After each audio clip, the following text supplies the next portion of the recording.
and welcome to another one of these little tip videos that we do from time to time. And this time we're going to have a look at restringing an electric guitar. In a previous video I had a look at a problem you might encounter with restringing an electric guitar. This time we're going to have a look at a particular type of machine head that you may have or you may encounter.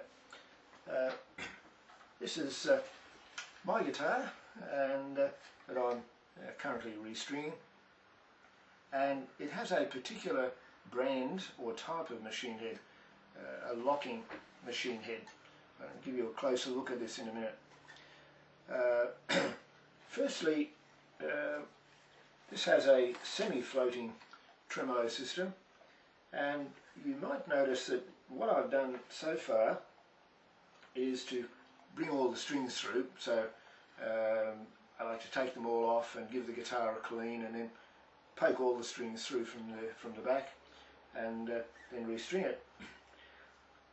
I've put the sixth string on and also the first string, and the reason that I do that, when you put the sixth string on these semi-floating systems where the bridge rests against a couple of little poles there, if you put this one on, it tends to pull the bridge that way. It may twist it and pull it off the post on that side, and as you continue to put strings down here, then it can just not seat properly there. So what I like to do is to put the sixth string on, that pulls this end of the bridge in tight against the post, and then I put the first string on, which pulls this end of the bridge in tight against the post.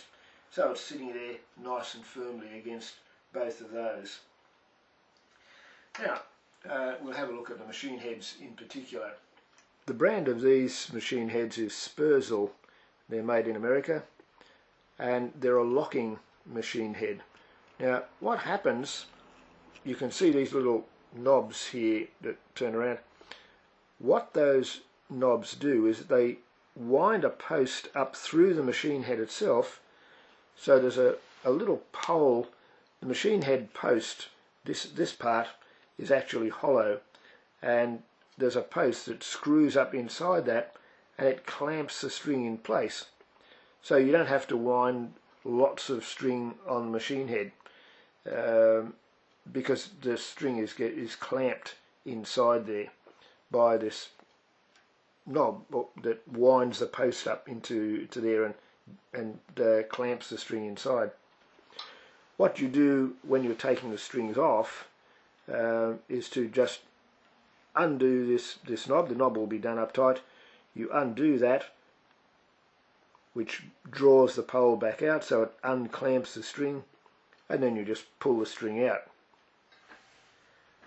Now, one problem you might have when you undo the screw at the back, the post that it screws up into the machine head sometimes doesn't release. So you undo the knob on the back, but the actual post that clamps the string in stays there, and then you can't get the string out.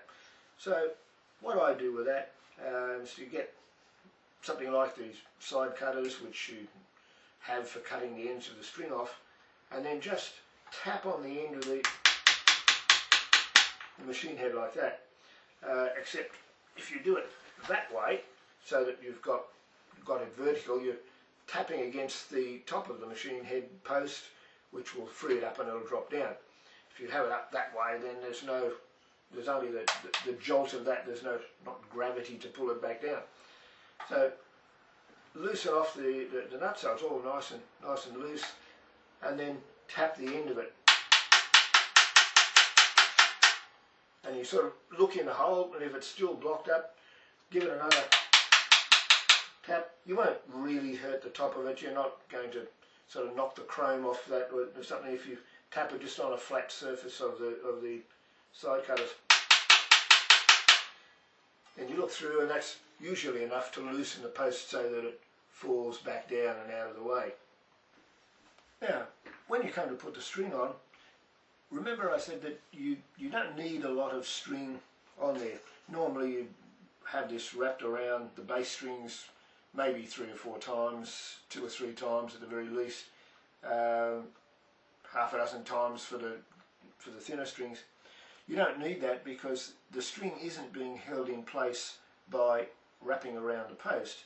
It's being held in place by that little tube or that little rod that is going up inside the machine head and clamping the string. So poke enough string in. I've poked that through there, so there's roughly about that much, enough to go around a couple of times.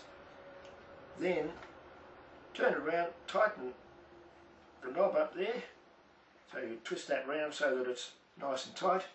So now the string is being held in place by that rod that goes up in the middle of the machine head. And I get my trusty little winder.